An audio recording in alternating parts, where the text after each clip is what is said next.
Hey everybody, welcome back. I am currently spending the night in the Allegheny National Forest in eastern Pennsylvania.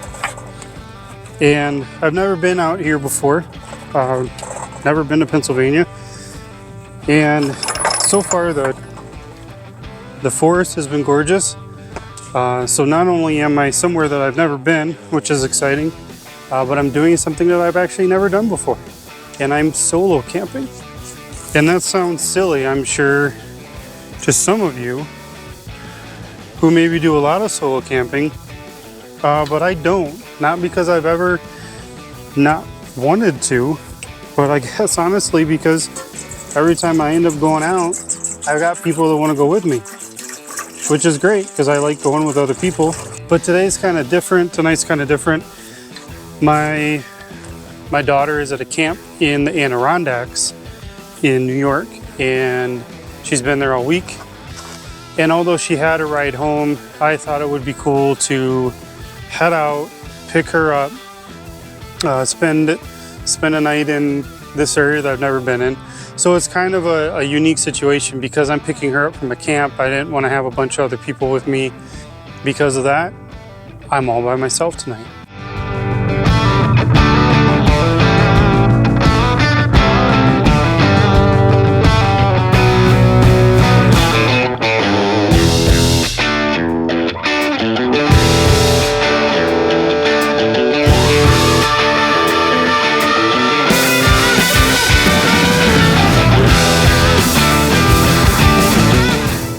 Alright, while I'm out here in the Allegheny National Forest tonight, I thought I'd spend just a couple minutes and give you a quick overview of kind of what my setup looks like when I'm camping. If you're not familiar too much with my setup, I am working out of a Subaru Crosstrek. Subaru Crosstrek, in my opinion, is a great vehicle. It's nimble, it's comfortable. It certainly is not stock, but it handles everything that I've needed it to do quite well, handled Wyoming well. It's great on gas mileage, even built up the way that it is. So I've been really pleased with the Crosstrek. Now it has some disadvantages. One of the disadvantages is space. So it's not easy to be gone multiple days with multiple people in the car. As you can see, even right now, it's a bit packed. So what I've done, a couple of kind of key things that I've done to try to keep things organized. Okay, I do have a full-size spare.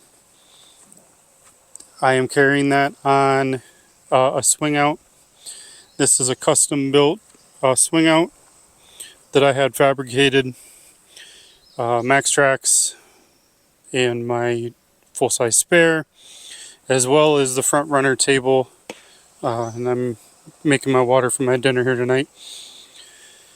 So that gives me, when I'm out here like this in a dispersed location, that gives me kind of a small setup. The front runner table does have this pull out as well, which is really handy too.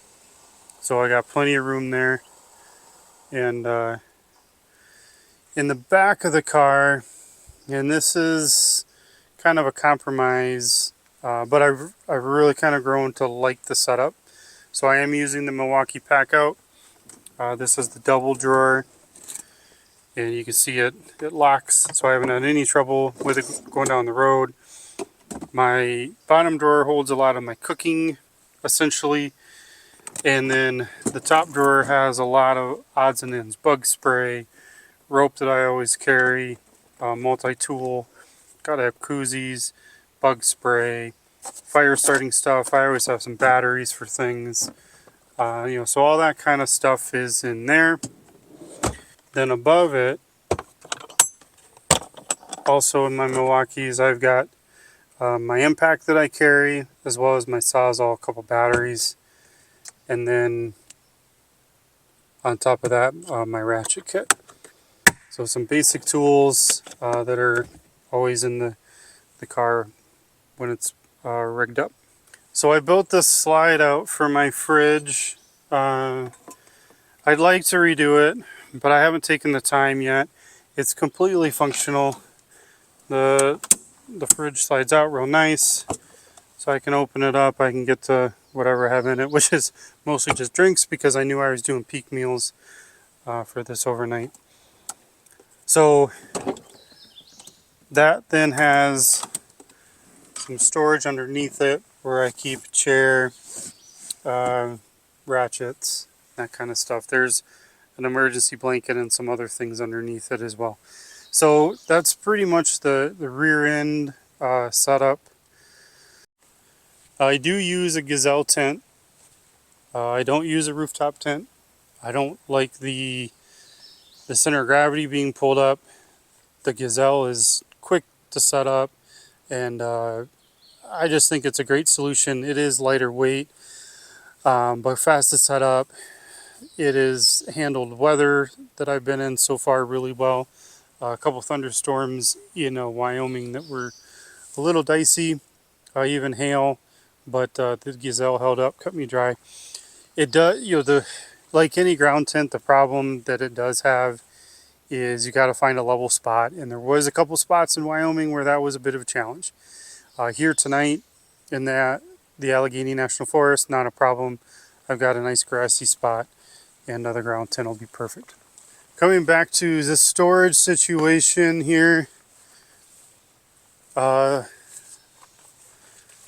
really grown to like these Arges cases. There is a discount code that I'll put in the video. This is turned into my food case. Yeah, it's getting a little dark, but these are lightweight, weatherproof, dustproof, waterproof, and I'm carrying 2 of them right now. So I've been really happy with them. So if you're looking for a high quality, not necessarily cheap, but a high quality, durable case to carry stuff in, grab that discount code and check those out. I've got some other storage. I've really gotten to where I like these Blue Ridge Overlanding Gadget Bags. I'll show you the other one too. But I now have 2 of these,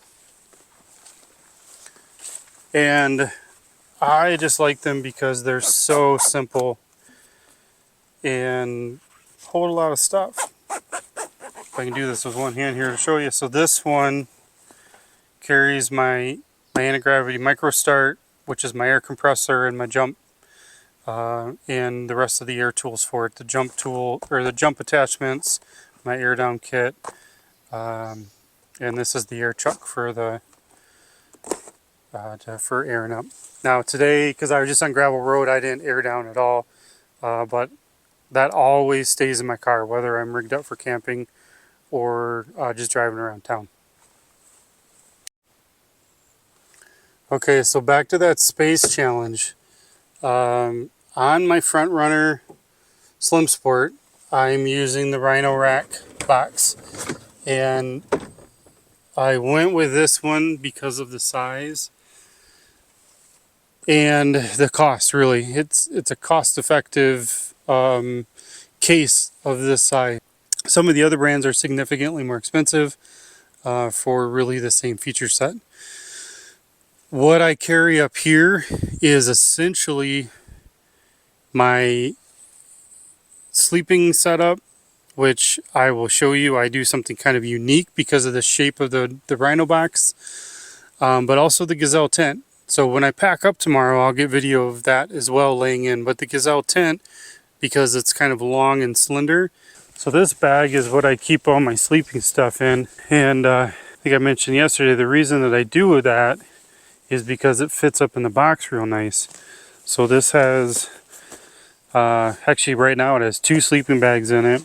My bedroll, my thermarest, and all that stuff goes right in here. And then that fits up, because it's long and slender, fits in the box really nice. So that's why I do that. So you can see how that just fits in there great. And then the tent fits right next to it. They're similar size, so they go in that roof box really, really well. My fireside fire pit fits real nice in the back and rides up there. And then my light rangers go up there too. So all that stuff goes up in the Rhino box. So again, we were talking about space. I try to minimize what's laying around or just gets thrown in the car. That always kind of drives me nuts. So I try to have a spot for everything. So I got the camera bag, a drone case. This other Zarges case just has random stuff in it for around camp. It's got a table and a blanket and some other just random camp stuff. So it keeps that all contained and in place.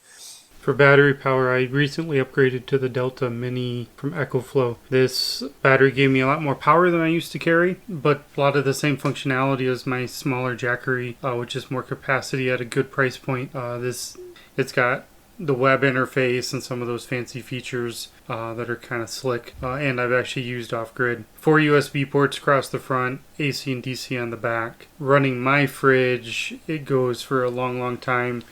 Outside of the car, I tested it, and it'll run my fridge for almost 58 hours. Charges up pretty quickly on the DC and very fast if you've got access to AC power. So it's a great option. EcoFlow seems to have a good product. I did pick up solar panels to go with it as well. I keep it down here in this kind of the footwell behind my seat. It's just a convenient spot for me to drop it, have easy access to the DC and the armrest, which is where I plug it into, and then I can get to the fridge behind me. But then as I'm doing things and interacting with it, it's easy for me to get to the cables, plug in. You can see my drone batteries are here charging right now. So it's just, for me, it's a convenient spot to have it right there behind the driver's seat. These pouches, again from Overland, are where I put things I need to grab from the front, such as lens cleaners for my glasses, some other random things that I want in easy reach from the front or the back. The pouches are Velcro and attached to the headrest wrap for an easy attachment. They can be pulled off and everything. It's pretty slick. So looking a little back further here, I got my duffel bag just kind of thrown in there. This is a new bag. Again, I picked up for Wyoming. It's a 60 liter from REI. Gave me all the space that I felt like I needed to get my stuff and gear in for Wyoming. Definitely plenty of space for a couple nights out for this trip. Now you'll see sitting up on top, again because of the space problem that we have, right? In the it's not a problem, it's a challenge, a space challenge. When I'm working inside the car at a campsite, I end up setting things up on top of the roof. But I've got this little wax bag. It's from Cool, and it's just my catch-all.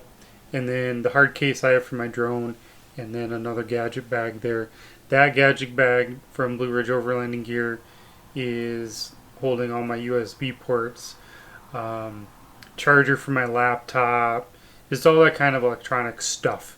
It's all in that gadget bag. Okay, in the Pelican case, and this is probably something I need to do with my own video on just in itself, but I'll just cover real quick here. The Pelican case, this always rides in my car. Even if I have the Rhino-Rack big box off, this case is up there all the time. What it carries is my recovery gear, some basic tools, and that just stays up there. And of course, we can't forget about the Rome awning. I don't use that as much as I used to, kind of because it's a little bit of a pain in the rear to get set up when by myself. I think I used it twice in Wyoming. I still carry it up there. There's still very specific uses where I like having it, but I would definitely say it's not the sort of thing that I get out every time I go out. So moving back here and down a little bit, if you're not familiar with Orbis.Overlanding, the rack wing maybe isn't something you're familiar with. If you are, you've seen this for in various places throughout the last couple of years since I kind of released this product. This particular one is a prototype for the front runner roof rack, which is what I'm running on my Crosstrek now. And it's for carrying things on the outside of the car. So I think that's enough gear review for now. I will do another video coming up where I'll spend some more time in kind of my cockpit setup, as well as the Pelican case. I've got some trips coming up in the next couple weeks where I can dive into those in more detail. For now, I'm going to get you kind of back to the rest of my quick trip through Pennsylvania and through the Adirondack Mountains in New York. Saturday morning here, starting to get packed up. I've got about 6 hours before I make it to the camp that my daughter's at in the Adirondacks. So we're not hanging out too long here at camp this morning. I'm gonna get some breakfast going, which again I'm doing just one of my peak meals, and then I'm gonna get the tent torn down and get that stowed away and get on the road. Part of why I want to get rolling is there's a few things that I do want to do on my way, so hopefully I'll be able to include those and I'll have time. The humidity made it a really beautiful morning. I got the drone out.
Well, I'm here at an overlooking the Allegheny Reservoir, but you can't see anything, which is kind of what I suspected as I was coming up. The drive up was gorgeous with the fog and the sun coming through the trees, so I kind of figured that the overlooks would be obscured, but I'm sure that it's pretty. Guess I'll just have to come back. For the next several hours, I was pushing pavement pretty hard to make the designated pickup time. That meant I didn't have the time to make several of the stops I wanted, but the countryside was really unique, and this is an area I'm going to want to return to.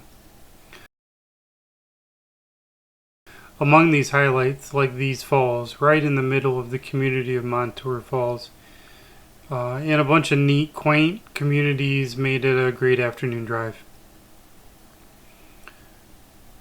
After picking up Nora from her camp, we made a quick stop where the West Canada Creek runs right along State Route 8. That's the road we were on coming down out of the Adirondacks. Gave us a beautiful and quick break to catch up on our week at camp.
The next morning we found ourselves at the Need to Eat Bakery in Utica, New York.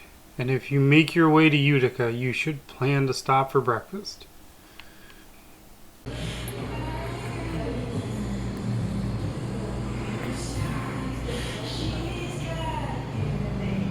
That looks good, huh? We're at the Need to Eat Bakery in Utica. And this is the pancake board. After breakfast, we're back on the road. Our plan was to cross into Canada and visit Niagara Falls, cut across Ontario and back into Michigan. We did the route, however, a majority of the morning and early afternoon it just poured rain. We could actually see it as we were driving towards it on the highway, which was kind of cool, but it kind of ruined that. So we ended up just driving straight through. Finally, as we neared the border crossing, we just suddenly drove out of the rain. And the sun came out, but by that time we were both well ready to be home. Crossing the Blue Water Bridge, we got to see Michigan on the other side of the river. Made the border crossing, finished up the trip.